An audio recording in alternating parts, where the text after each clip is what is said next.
والجلال نے ایمان والوں کی چند علامتوں کا تذکرہ فرمایا. جہاں ایمان والوں کی علامت کا تذکرہ یہ فرمایا کہ ایمان والے اللہ کے گھر کو آباد کرتے ہیں، یعنی مسجدوں کو آباد کرنے کے لیے اور ان کو محنتوں کے لیے کوشاں رہتے ہیں، ان کے لیے جد و جہد کرتے ہیں. جہاں ایمان والوں کی علامت یہ ہے کہ وہ اللہ رب العزت والجلال پر ایمان رکھتے ہیں. جہاں ایمان والوں کی علامت یہ ہے کہ وہ یوم آخرت پر ایمان رکھتے ہیں. جہاں ایمان والوں کی علامت یہ ہے کہ وہ نماز کی پابندیاں کرتے ہیں. جہاں ایمان والوں کی علامت یہ ہے کہ وہ اللہ رب العزت والجلال کے لیے مال میں سے زکات دے دیتے ہیں. جہاں ایمان والوں کی علامت یہ ہے کہ وہ اللہ رب العزت والجلال کے لیے اور اللہ رب العزت والجلال کی خوشنودی کے لیے اپنے مالوں کی قربانی پیش کرتے ہیں. وہیں پر رب کریم ارشاد فرما رہا ہے ایمان والوں کی علامت یہ ہے کہ وہ اپنی زبانوں کو کنٹرول میں رکھ کر کے بولتے ہیں. ایمان والوں کی علامت یہ ہے کہ وہ ایک دوسرے کے ساتھ حسن سلوکی کا معاملہ کرتے ہیں. اگر کوئی مسئلہ ہو بھی جاتا ہے تو وہ دوسرے لوگوں کو معاف کر دیتے ہیں. میں قربان جاؤں آقا مدنی صلی اللہ علیہ وسلم کی جوتیوں پر آپ صلی اللہ علیہ وسلم کے بارے میں کون نہیں جانتا ہے کہ آپ صلی اللہ علیہ وسلم کے اوپر لوگوں نے کس طریقے کی جلکاریں کی ہے. کبھی آپ صلی اللہ علیہ وسلم کو مکہ المکرمہ میں آپ کے جسم اطہر پر لوگوں نے اوجڑیوں کو ڈال دیا ہے، اجازتوں کو ڈال دیا گیا ہے. کبھی آپ صلی اللہ علیہ وسلم نماز کی حالت میں ہے تو لوگ ادھر کفار و مشرکین اور بڑے بڑے مکار اور بڑے بڑے عیار بڑے بڑے فحاش و بدکار لوگوں نے مل کر میرے آپ کے نبی کے جسم اطہر پر ایک اوٹنی کو ذبح کرنے کے بعد اس اوٹنی کو ذبح کرنے کے بعد اس کے جسم سے نجاست کو نکالا، اس کے اندر سے اس کے گوبر کو نکالا اور اس کو نکال کر میرے اور آپ کے نبی کے جسم اطہر پر ڈال دیا. ارے قربان جاؤں میں آپ کی بیٹی کی جوتیوں پر جو فاطمہ الزہرا رضی اللہ عنہا تھی، آپ کو جب اس کی خبر دی گئی تو آپ اپنی کمزنی کے عالم میں اور آپ بچپنے کے عالم میں آپ دوڑتی ہوئی آئی اور لوگوں کے سامنے یہ پیغام رکھا تھا، اور لوگوں میرے محمد نے تمہارا کیا بگاڑا ہے. یہ تمام کے تمام لوگ آپ کو ستانے کے لیے مبتلا کر رہے ہیں، آپ کو ستانے کی کوششیں کر رہے ہیں. اور اسی پر بس نہیں کیا گیا کہ آپ کے جسم پر آپ کے جسم اطہر پر اجازت کو ڈال دینے کے بعد بس مسئلہ شانت ہو گیا ہو. ایک قدم آگے رکھتے ہیں جیسے میرے اور آپ کے نبی نماز کے لیے نیت باندھتے ہیں. آپ صلی اللہ علیہ وسلم کے جسم اطہر پر آپ کی گردن پر لوگوں نے ایک توپ بنا کر ایک رسی کا پھندا ڈال دیا. ایک دائیں طرف کھینچتا ہے، ایک بائیں طرف کھینچتا ہے، یہاں تک کہ میرے اور آپ کے نبی کی زبان اطہر باہر نکل کر کے آ جاتی ہے. آپ صلی اللہ علیہ وسلم پر آپ کہتے ہیں لوگوں لا الہ الا اللہ پر کامل ہو جاؤ. آپ کے پیچھے اوباش قسم کے لڑکے لگا دیے گئے، آپ کے جسم پر پتھروں کی بارشیں کر دی گئی، آپ کا جسم لہو لہار ہو گیا. ادھر سیدنا جبرائیل علیہ السلام اس زمین پر آ گئے اور رب اعلان کر رہا ہے اے جبرائیل جاؤ، اس سے پہلے کہ میرے نبی کے میرے محبوب کے جسم سے نکلنے والا یہ لہو اور اس کے قطرات زمین پر گر جائے، اس سے پہلے جا کر محمد عربی کے سامنے اپنا سلام پیش کر دو. میرے اور آپ کے نبی صلی اللہ علیہ وسلم کو دنیا کے لوگ ستا رہے ہیں، لیکن قربان جاؤں میں آقا علیہ السلام کی جوتیوں پر کہ جب جس وقت میں آپ کو اللہ رب رب العزت والجلال نے طاقت عطا فرمائی. جس وقت میں آپ چاہتے تو بدلہ لے سکتے تھے، آپ چاہتے تو لوگوں سے اپنا بدلہ لے سکتے تھے، یہاں تک کہ آپ صلی اللہ علیہ وسلم کو مکہ المکرمہ چھوڑنے پر مجبور کر دیا گیا. اور اسی پر بس نہیں کیا گیا کہ آپ صلی اللہ علیہ وسلم کو مکہ المکرمہ چھوڑنے پر مجبور کیا گیا، یہاں تک کہ آپ علیہ السلام کا گھر مکمل طریقے سے گھیر لیا گیا تھا. رب اعلان کرتا ہے، اپنے نبی کی ترجمانی بیان کرتا ہے، اے نبی آپ چلے جاؤ. آپ نے حضرت علی المرتضی رضی اللہ عنہ کو بلایا اور بلانے کے بعد یہ پیغام دیا، اے علی آج تو میرے بستر پر سو جا، اور آج تیرا محبوب مکہ المکرمہ سے جدا ہو رہا ہے. میرے نوجوانوں، کس طریقے کی محبت اپنے شہر سے ہے، اپنے ملک سے ہے، اپنے وطن سے ہے. اور آپ کا نبی کبھی بیت اللہ کی طرف دیکھتا ہے، کبھی اپنے جسم کو دیکھ کر کے کہتا ہے، او بیت اللہ، پوری دنیا میں سب سے زیادہ محترم شان اگر میری نظروں میں کوئی جگہ ہے تو وہ تو ہے. لیکن میری قوم کے لوگ اگر مجھے مجبور نہ کرتے تو میں تجھے چھوڑ کر کہیں نہ جاتا. آپ رات کی تاریکیاں ہیں، میرے آن آپ نے ہجرت فرمائی، لوگ آپ کے اوپر یلغارے کر رہے ہیں. اور اسی پر بس نہیں ہوا کہ آپ کو اس مکے کی سرزمین پر ستا کر کے مسئلہ ختم ہو گیا. لوگوں نے آپ کے پیچھے اس طریقے کے لوگ لگا دیے تھے کہ جاؤ تمہارے لیے 100 اونٹ جو محمد کو زندہ یا مردہ مکے میں واپس لے کر کے آئے گا، اس کو 100 اونٹ دیے جائیں گے. لوگوں نے آپ کا پیچھا کیا، یہاں تک کہ مجھے آپ کو تعلیم دی گئی ہے، مجھے آپ کو سبق سنایا گیا ہے کہ دنیا کے اندر اوباش قسم کے مال کے لالچی لوگ میرے آپ کے نبی کے پیچھے لگ گئے. آپ ہجرت کر رہے ہیں، ہجرت کے دوران ایک ایسا انسان آپ کے پیچھے ہے جو نبی پاک علیہ السلام کے قریب ہے، آپ کو پکڑنا چاہتا ہے. لیکن جیسے ہی آپ صلی اللہ علیہ وسلم نے پیچھے مڑ کر کے دیکھا ہے تو وہ انسان اور اس کا گھوڑا زمین کی تہ میں ہے. میرے عزیز نوجوانوں، مختصر یہ ہے کہ میرے اور آپ کے نبی کو ستایا گیا، لیکن ستانے کے باوجود جب آپ صلی اللہ علیہ وسلم نے مکہ المکرمہ فتح کر دیا تو قرآن کہتا ہے اِنَّا فَتَحْنَا لَكَ فَتْحًا مُبِينًا. رب اعلان کرتا ہے لِيَغْفِرَ لَكَ اللَّهُ مَا تَقَدَّمَ مِن ذَنبِكَ. اللہ رب العزت والجلال یہ اعلان کر رہا ہے اور یہ تعلیم اور سبق دے رہا ہے کہ اے لوگوں، جس وقت میں مکہ المکرمہ کو فتح کرا دیا گیا تھا، اس کے بعد اگر محمد چاہتے تو اس زمین کے اوپر رہنے والے ہر انسان سے بدلہ لیا جا سکتا تھا. اگر محمد چاہتے تو اس زمین کے اوپر رہنے والے اس انسان سے بدلہ لیا جا سکتا تھا جس نے آپ کے اوپر چھڑیوں کو ڈالا تھا، جس نے آپ کے جسم کو لہو لعان کیا تھا. آپ چاہتے تو دنیا کے ایسے اوباش قسم کے لڑکوں سے آپ بدلہ لے سکتے تھے. لیکن میرے اور آپ کے نبی نے یہ تعلیم دی اور یہ سبق دیا کہ اے لوگوں، آ جاؤ، آج تمہیں ہم امان دیتے ہیں، آج ہم تمہیں اپنی حفاظت میں رکھتے ہیں. آج تمہارے لیے اعلان کیا جاتا ہے کہ جنہوں نے ہمیں ستایا ہے آج ہم ان کو معاف کرتے ہیں. اس لیے قرآن کہتا ہے وَالْكَاظِمِينَ الْغَيْظَ وَالْعَافِينَ عَنِ النَّاسِ. مسلمانوں کی علامت یہ ہے، ایمان والوں کی علامت یہ ہے کہ اگر ان سے کوئی مسئلہ ہو جائے تو وہ لوگوں کو معاف کر دیتے ہیں.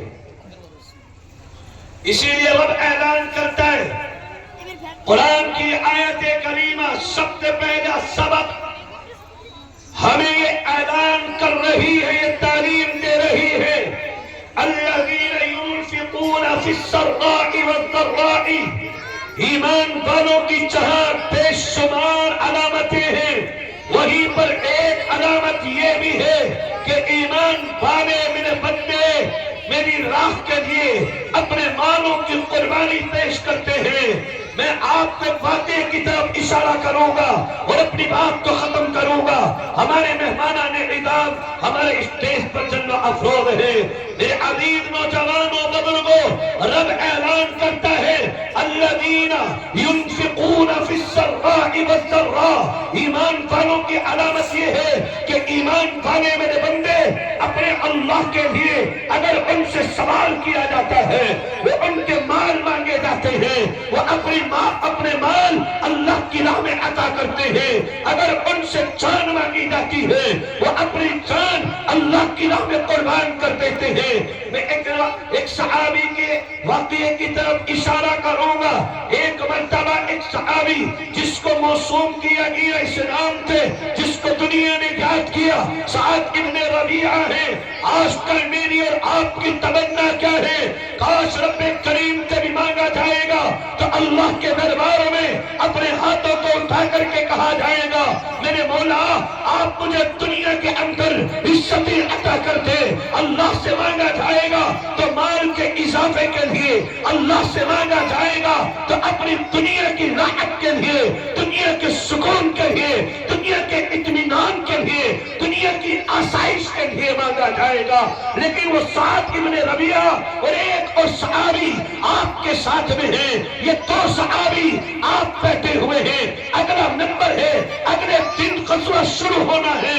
یہ دونوں آپس میں بات کرتے ہیں، چلو اللہ سے کچھ مانگ لیتے ہیں، چلو اللہ کے دربار میں اپنے ہاتھوں کو اٹھا لیتے ہیں۔ میرے حسین آباد کے غیور مسلمانوں، اگر میں اور آپ مانگتے تو یقیناً اللہ سے مانگا جاتا کہ ربا میرے کاروبار میں برکتیں دے دے، رحمتیں عطا کر دے، ہمارے کاروبار میں وسعتیں دے دے۔ لیکن سعد ابن ربیعہ یوں کہتے ہیں اس اپنے نوجوان ساتھی سے، ان صحابی سے عرض کرتے ہیں پہلے تم مانگو، کیا مانگتے ہو؟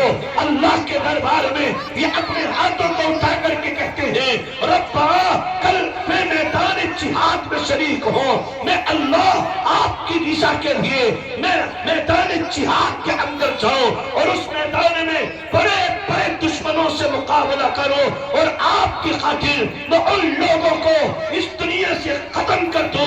یہ دعا کرتے ہیں سعد ابن ربیعہ، اس دعا پر آمین کہتے ہیں۔ اب نمبر آتا ہے سعد ابن ربیعہ کا۔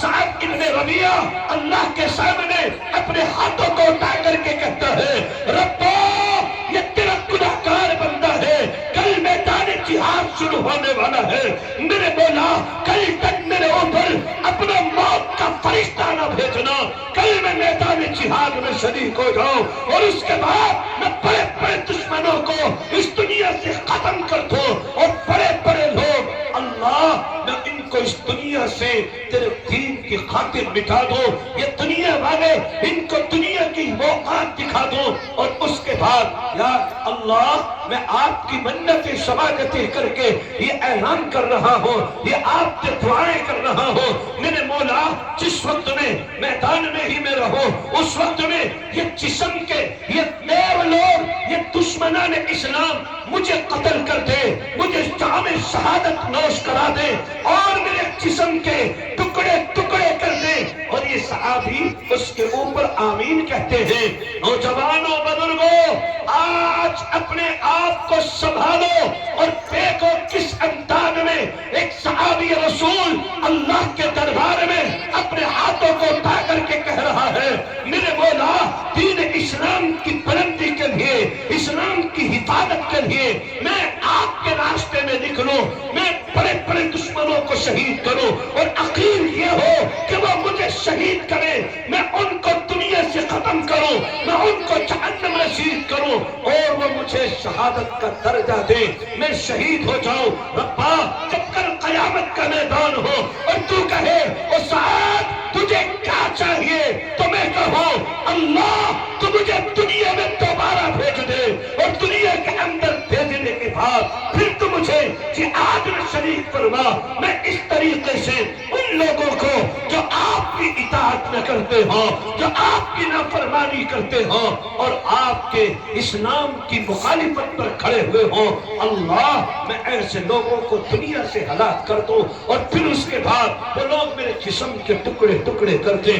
اس طریقے کی دعائیں کی گئی، بہرحال اسی پر آمین کہہ کر کے دعا ختم کرتی گئی۔ اب یہ نوجوان جو آپ کے ساتھ میں ہے، سعد ابن ربیعہ کے ساتھ میں ہے، کل مسئلہ آ جاتا ہے، اب سعد ابن ربیعہ بھی میدان جہاد میں ہے، یہ نوجوان بھی میدان جہاد میں ہے۔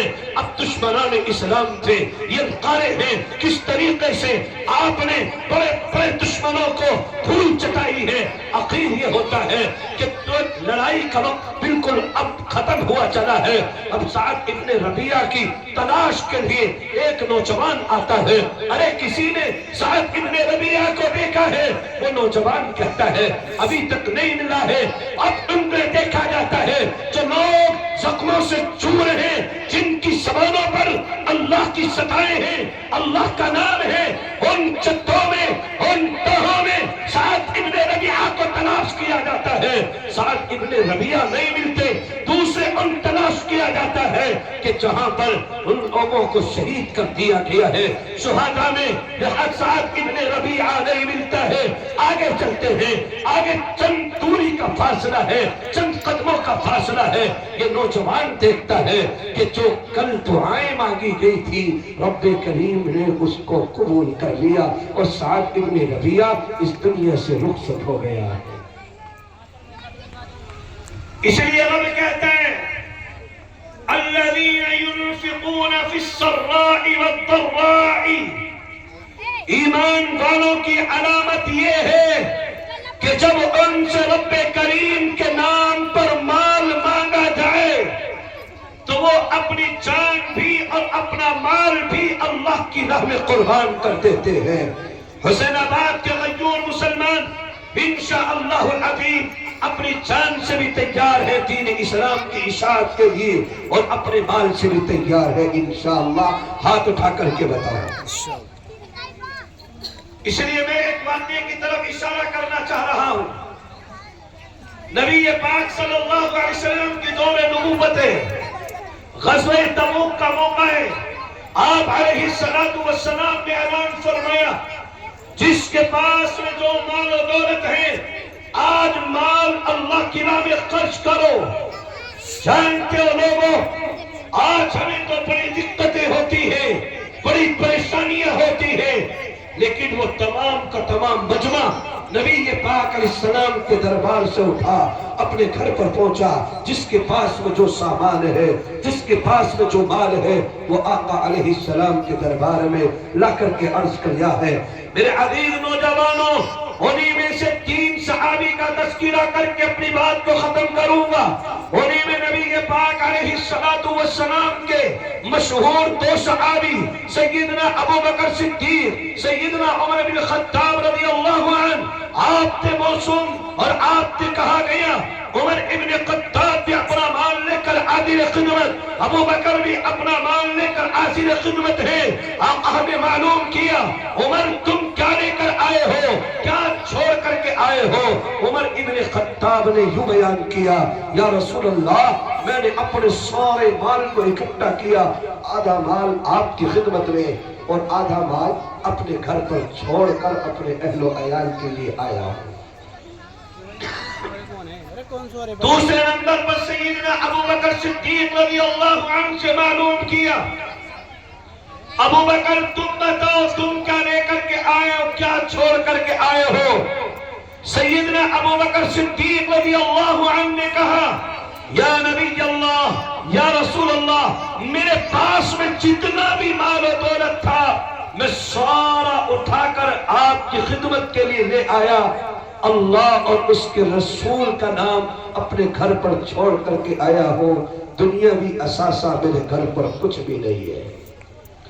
اب تیسرے صحابی جن کو تاریخ کے پنوں نے، تاریخ کے ورقوں نے حضرت عقیل کے نام سے موسوم کیا ہے، اس لیے رب کہتا ہے ایمانداروں کی علامت یہ ہے کہ اگر وہ مالدار ہیں وہ پھر بھی اپنے مالوں کو اللہ کی راہ میں دیتے ہیں، اور اگر وہ قریب ہیں وہ اللہ کی راہ میں عطا کر دیتے ہیں، یہ مان لے کر کے نبی پاک علیہ السلام کی خدمت میں آ گئے ہیں۔ اور وہ صحابی جو حضرت عقیل رضی اللہ عنہ، نبی پاک علیہ السلام نے جیسے ہی اعلان فرمایا کہ جس کے پاس میں جو ہے وہ لے کر کے آئے، تو حضرت عقیل کے بارے میں تاریخ کے فرقوں نے یہ ہمیں سبق دیا ہے کہ حضرت عقیل ایک ایسا انسان ہے جو اپنے دونوں ہاتھوں سے معذور ہے اور جو دونوں پیروں سے معذور ہے، لیکن اس کے باوجود ایک یہودی کے بعد میں پہنچتا ہے۔ مختصراً یہ ہے کہ حضرت عقیل اس کے بعد میں پہنچ کر معاہدے کے ساتھ چند دیناروں کے ساتھ میں حضرت عقیل سودا کر لیتے ہیں۔ رات کی تنہائیاں ہیں، لوگ عشاء کی نماز کے بعد اپنے گھروں پر چلے ہیں، لیکن حضرت عقیل اس باغ کی طرف کو چلے ہیں۔ پوری رات گزر گئی ہے، کبھی رات کی تنہائیوں میں اس رسی سے اس ڈول کو نکالنے کے لیے اپنے دانتوں میں بھیج کر اس ڈول کو نکالا ہے، اور کبھی اپنے پیٹ کے بل لیٹ کر کبھی اس ڈول کو نکالا ہے۔ پوری رات گزر گئی، ادھر حضرت جبرائیل امین علیہ السلام میرے آپ کے نبی کے درمیان میں پہنچے اور جا کر کے کہا، یا نبی اللہ، وہ عقیل جو دونوں پیروں سے معذور ہے، جو دونوں ہاتھوں سے معذور ہے، یا نبی اللہ، جب وہ آپ کے درمیان میں آئے ذرا اس سے رات کی کارگزاری معلوم کر لینا۔ ایسا عشق نبی، ایسا عشق مصطفیٰ نبی پاک صلی اللہ علیہ وسلم تے ہے۔ دین اسلام کی اشاعت اور بلندی کے لیے پوری رات مزدوری کرنے کے بعد صبح کچھ درہم کچھ دینار لے کر میرے اور آپ کے نبی کے قدموں میں لا کر کے ڈال دیے ہیں۔ میرے اور آپ کے نبی نے کھڑے ہو کر حضرت عقیل کو بوسہ دے کر کے کہا، عقیل تو یہ تو بتا دے رات کی کارگزاری کیا ہے؟ حضرت عقیل رونے لگے اور کہنے لگے، یا رسول اللہ، آپ کو کیسے معلوم ہو گیا؟ میرے علاوہ اس کے بارے میں کوئی نہیں جانتا ہے۔ میرے عزیزو، اس طریقے کی محبت، اس طریقے کا پیار، اس طریقے کی شرافت یہ دین اسلام نے ہمیں سکھائی ہے۔ اس لیے رب کریم سے دعا فرمائے، رب کریم ہم سب کو کہنے سننے سے زیادہ عمل کی توفیق دے دے اور دین اسلام کے اوپر مر مٹنے والا بنا دے، اپنے جان اور اپنے مال سے دین اسلام کی حفاظت کی توفیق عطا کر دے۔ آمین و آخر دعوانا ان الحمدللہ رب العالمین۔ تحقیق کے جھرنوں سے